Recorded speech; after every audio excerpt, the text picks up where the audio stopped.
나라 사이의 훌륭하고 위대한 단결을 다시금 만천하에 과시했습니다.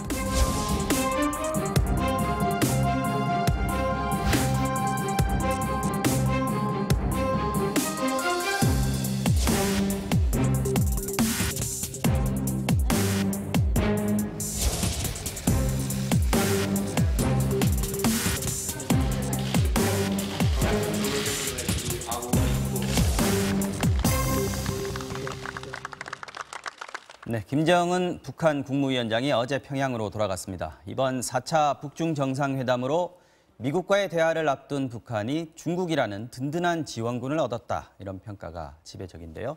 이제 관심은 2차 북미 정상회담이 언제, 어디서 열릴지에 쏠리고 있습니다. 김근식 경남대 교수와 함께 자세한 얘기를 나눠보도록 하겠습니다. 교수님 안녕하세요. 안녕하세요. 오늘은 혼자서 전공 분야에 대해서 충분히 얘기를 하실 수 있는 시간입니다.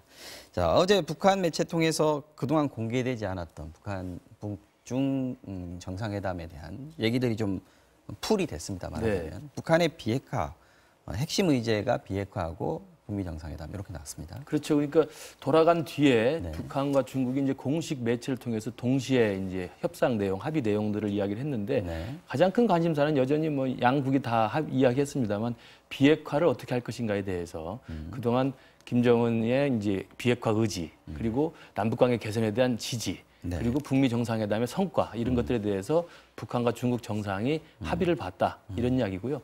그리고 또 하나는 이제 조중, 이른바 북중 수교 70주년이 금년이거든요. 그래서 이제 북중 수교 70주년을 맞아가지고 북중 관계가 좀 더 돈독해지고 더 강화되기 위해서 서로 간에 노력하기로 했다. 이런 내용도 같이 있어서 아마도 뭐 다 보셔도 알겠지만 말은 3박 4일입니다만 일정 사실 짧았습니다. 맞아요. 공식 일정은 짧았고 회담은 1시간밖에 되지 않아서. 식사 2번 하고요. 네, 그렇으니까 아마도 북한과 중국 사이의 돈독함을 과시하기 위한 이벤트성 외에는 실제로 만나가지고 무슨 뭐 머리를 맞대가지고 무슨 전략을 짜고 무슨 현안을 노냐 이런 것보다는 사실은 다 합의된 내용들을 확인하는 절차 그리고 북한과 중국의 관계가 아주 튼튼하다 이런 것들을 미국과 한국에 과시하는 그런 아마 이벤트성으로 보입니다. 사실 김정은 위원장이 정권을 물려받았을 때 그리고 시진핑 국가주석이 정권을 잡았을 때 이게 시점이 비슷하죠. 그렇죠. 2012년 똑같았죠. 근데 사실 작년에 뭐 3번 만났습니다만 그 전에는 관계가 그렇게 좋지 않았어요. 역대 뭐 최악이라고 할 정도로 그렇습니다. 안 좋았잖아요. 2012년에 시 주석이 취임한 다음에도 중국 입장에서는 계속 핵실험을 하고 미사일 발사라는 북한을 좀 길들여야 되겠다는 생각이 좀 있었고요. 그다음에 2011년 12월에 김정일이 죽으면서 갑자기 이제 집권하게 된 김정은도 중국에 끌려갈 수는 없다. 그리고 중국이 우리를 계속 도외시할 수도 있다라는 생각 속에서 그 경계를 했었거든요. 그러면서 그동안의 고위급 인사가 가끔씩 갔습니다만 김정은을 못 만난 적도 있었고 이런 좀 홀대도 있었지만 이제 지난해 이른바 김정은이 신년사 이후에 북미 핵협상을 시작하면서 상황이 완전히 바뀌었죠. 바뀌면서 김정은 위원장이 3번이나 중국에 가서 시진핑을 만났고 이번에 4번째 가서 만났기 때문에 그동안 좀 냉랭했던 북중 관계가 김정은의 이제 핵 보유 이후에 협상 국면으로 이제 모두를 전환하면서 시진핑 주석과 김정은 사이에 이 서로 우애 그리고 북한과 중국 사이의 관계 정상화 이런 것들을 아마 지금쯤 와서는 이제 원래 궤도대로 올려놓지 않았나 생각이 듭니다. 아까 말씀하신 대로 북중 관계를 돈독하게 만든 것을 과시했다. 그렇습니다. 대내외적으로 다 마찬가지겠죠. 특히 이제 미국에 보내는 어떤 메시지도 있을 것 같고요. 그렇죠. 이번에 북미 정상회담이 만약에 이루어졌을 때 혹시 북한이 원하는 체제 보장이라든지 이런 걸 이뤄내지 못했을 때 중국이 내 뒤에 있다. 이런 것들을 좀 미리 판을 깔아놓는 거 아닌가. 그렇죠. 그러니까 실제로 아까 말씀드린 것처럼 회담은 1시간인데 통역 생각하면 사실은 회담이 길지 않았다는 걸 알 수 있고요. 2, 3만 정도. 네, 그렇습니다. 그리고 만찬을 4시간, 오찬을 1시간 넘게 했기 때문에 내 뒤에는 든든한 중국이 있다는 걸 사실 보여주는 거가 사실 제일 큰 목적이에요. 그러니까 북한 말로 뒷배라고 그러는데 우리는 뒷배가 있다. 그러니까 미국하고 협상을 해서 김정은이 원하는 바대로 핵 협상이 진행이 된다고 한다면 협상을 계속하지만 이번에 신년사에서도 김정은이 말하지 않았습니까?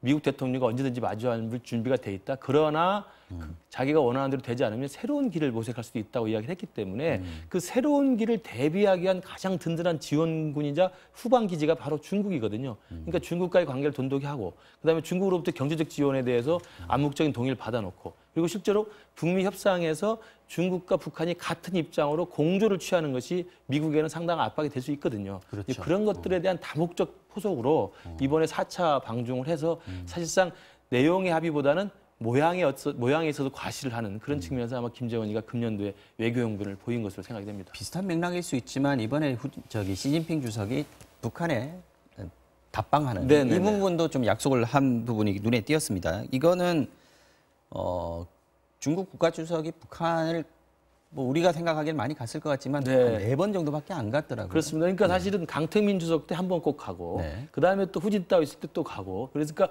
매번 북중이 이른바 순회급 상봉이라는 게 계속 있기 때문에 네. 대부분은 북한의 이제 주석 수령이 중국으로 갔습니다만 중국의 주석도 임기 동안에 꼭 한 번씩 이상 갔었습니다. 그렇게 따져보면 강택민, 후진타오까지 다 왔었는데 네. 지금에 와서 지금 시진핑 주석이 와서는 북한을 간 적은 없거든요. 그렇죠. 그렇기 때문에 후진타오가 간 게 2005년인가 2005년입니다. 예, 네. 그렇기 때문에 상당히 오랫동안 안 간 거죠. 사실 13년 동안 안 가는 거 아니겠습니까? 네. 그런 걸 따져보면 이번에 북중 정상회담에서 이제 북한 측 발표에 따르면 시진핑 주석의 방북을 초청을 했고 시진핑 주석이 수락을 했다. 이렇게 공식 발표가 있어서 아마도 이번 계기를 통해 가지고 금년 내에 시진핑 주석이 평양을 갈 가능성은 높아졌다고 봅니다. 이 시점에 시진핑 주석이 평양 방북을 하면 그것도 지금 진행되고 있는 북미 관계 예. 이런 부분에도 영향이 끼치지 않겠습니까? 그래서 아마도 제 생각에는 시진핑 주석이 방북을 한다 하더라도 북미 정상회담 결과를 본 뒤에나 가능할 것이고요. 그러니까 북미 정상회담에서 어느 정도의 합의와 어느 정도의 비핵화에 진전된 내용이 나올지를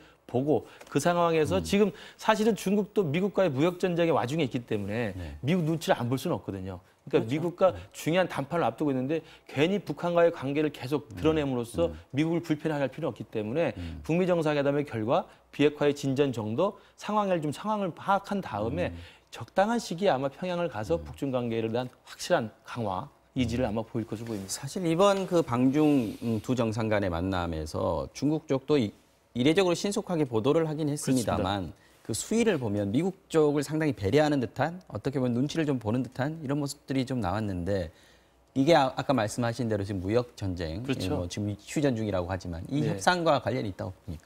실제로 지금 북경에서 차관급 미국과 중국 사이 무역 협상을 벌이고 있고요. 네. 그다음에 그 과정에서 김정은이 베이징에 왔다 갔기 때문에 그렇죠. 조심스러운 건 네. 분명한 사실이고 네. 그다음에 트럼프가 주도하는 이 무역 전쟁이 지금 어느 방향으로 어느 수준까지 갈지를 사실 중국도 좀 감당하기가 어렵거든요. 그렇다고 한다면 미국과 되도록이면 가능하면 좋은 관계를 유지하는 필요가 있는데 그 상황에서 핵협상이 잘 된다고 한다면 북한과 미국의 핵협상이 잘 된다고 한다면 중국도 뭐 선순환의 어떤 작용을 하기 때문에 나쁠 게 없지만 핵협상이 교착되거나 아니면 북미 간의 갈등이 좀 드러나는 경우에는 중국 입장이 애매할 수 있거든요. 그래서 이번에도 김정은을 만났을 때 공식적으로 발표한 합의문의 내용을 보면 양측의 공식 매체가 발표한 내용을 보면 김정은의 비핵화 의지, 남북관계 개선 지지 이건 뭐 당연히 중립적으로 해야 수 있는 거지만 네. 한편으로는 북한의 합리적 관심에도 우려를 표명한다. 그러니까 북한의 합리적 관심과 우려를 수용하는 조건으로 문제를 풀어나가자라고 하면서 북한 편을 응하게 들어줍니다. 그렇지만 또 한편으로는 비핵화가 굉장히 중요하다. 그리고 미국과의 관계를 좀 배려한 듯한 그런 문구들을 생각하고 있어서 중국으로서는 김정은이 온다고 하니까 받긴 합니다만 지금 상황에서는 2차 북미 정상회담의 가속화를 위해서 받아준 것이고 2차 북미 정상회담에서 비핵화가 어느 정도 진전될지를 보고 나서 아마 향후에 답방이라든지 북중 관계에 대한 격상 이런 것도 고민할 것으로 보입니다. 이건 어떻습니까? 이번 방중길에 그 김정은 위원장이 리설주 여사도 데리고 왔지만 김여정 동생도 네, 네. 부부장도 데리고 왔단 말이죠.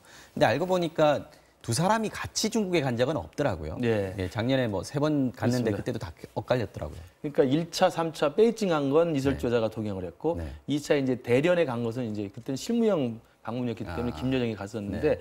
이번에 둘 다 갔다는 것은 네. 정상 국가로서의 공식적인 아주 공개된 방중이기 때문에 네. 영부인으로서 이설주를 데려가고 그다음에 아까 말씀드린 것처럼 3박 4일 일정입니다만 일정은 사실은 과시하게 한 것이었지 그 일정이 사실 뭐 이벤트를 중심으로 한 것이어서 네. 어디를 방문하고 만찬을 어떻게 하고 오찬을 어떻게 하고 이런 것들을 사실 행사 준비하는 것은 김여정 부부장이 담당하지 않습니까? 그렇기 때문에 실제로 김여정 부부장의 역할들이 있었을 것으로 보입니다. 그러니까 이번에 지난해 9월 달에 문재인 대통령이 평양 갔을 때도 모든 행사의 동선들이나 일정들은 김여정 부부장이 사전에 가서 다 확인하고 정리를 하거든요. 그런 면에서 이번에 북중 정상회담도 3박 4일에 공식적인 대대적 일정을 잡아서 갔기 때문에 김여정 부부장이 할 역할이 있었고 그리고 사실은 공식적인 방중이니까 영부인으로서 이설주가 동행하는 것도 당연한 모습을 보였던 것 같습니다. 정상 국가로서의 모습을 보여주는 정도의 그렇습니다. 의미는 우리가 볼 수 있다. 이렇게. 네.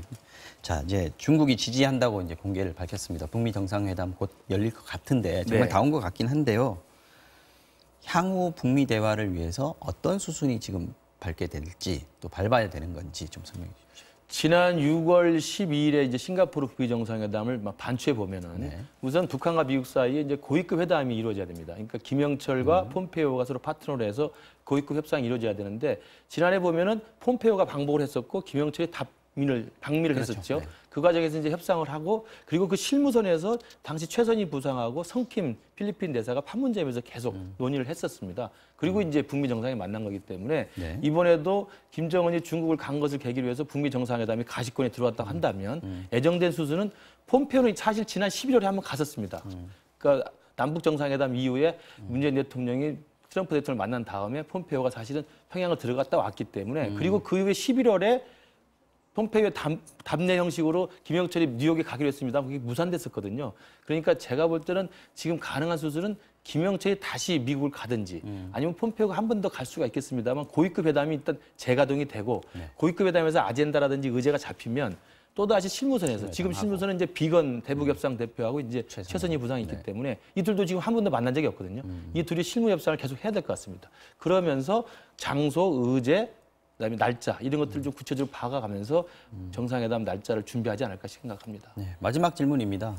어디서 열릴까요? 지금 베트남 얘기 많이 나오는데. 네, 베트남 이야기 많이 나오는데 베트남은 이제 북한으로서는 나쁠 게 없는 것 같습니다. 네. 왜냐하면 베트남이 미국과 전쟁을 해서 전쟁 이후에 미국과의 적대 관계를 다시 해소해서 북미 관계, 미국과의 관계 정상을 수준이었죠, 지금. 관계 정상을 했던 나라고 또 개혁 개방을 했던 나라이기 때문에 김정은으로서는 베트남에 가서 상징적인 모습을 보여주는 건 나쁠 게 없지만 미국으로서는 베트남이 사실 전쟁을 했던 나라이고 물론 지금은 이제 친미 국가가 되어 있습니다만 거기에 김정은을 부르는 것이 좀 부담이 있을 수도 있다고 봐요. 그렇기 때문에 베트남도 하나의 후보지이긴 합니다만 아직까지도 폼페이오도 한 3군데 정도를 놓고 지금 물색 중이라고 하니까 아시아권에 미국과 북한이 동의할 수 있는 그리고 또 트럼프 대통령이 이야기한 비행거리 안에 있는 지역이라고 했기 때문에 김정은 위원장의 그 전용기가 갈 수 있는 아시아권 내의 어떤 지역을 택해서 물밑에서 장소를 좀 합의를 하고 곧 발표를 하지 않을까 이렇게 좀 기대를 해봅니다. 네, 알겠습니다. 한 달 안에 2차 북미 정상회담 장소가 정해질 것으로 본다는 여당 의원의 발언에